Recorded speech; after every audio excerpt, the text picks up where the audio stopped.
Hello, friends. Sure is a strange time that we've been living in. I miss seeing you all so much. For me, it's been a strange time because I don't think I've ever been at home so much. I don't think I've ever been so far out of my normal workout routine, church routine. I've never been with my family so much in close proximity for such a sustained length of time.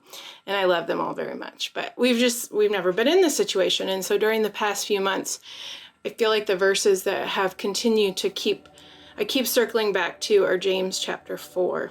And I think we've all probably heard the end of James chapter 4, which was where he talks about, we don't know what's going to happen in the future. We don't know what God has, so we just need to leave the future open-handed before God. And I think we've all probably gone through some version of that over the last few months. But the part that I keep having to circle back to is the beginning of James 4. So I'm going to read a little bit of it to you and then talk about it for a second.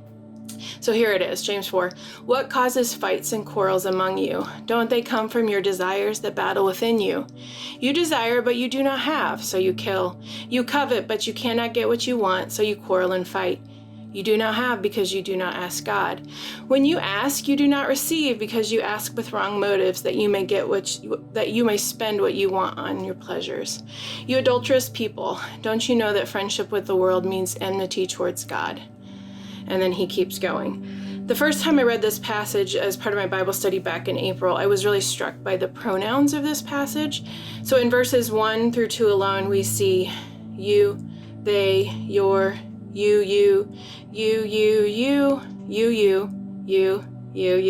I think I've lost track of the yous, but it's you, your, your, you. You get the idea. So I am the reason for the quarrels in my household. I am the reason for dissension in the ranks. I'm not getting what I want to serve my desires, and it causes a battle in my soul. So my kids are not the problem. My husband's not the problem. My roommates are not the problem. The guy or gal on Facebook or Twitter, they're not the problem.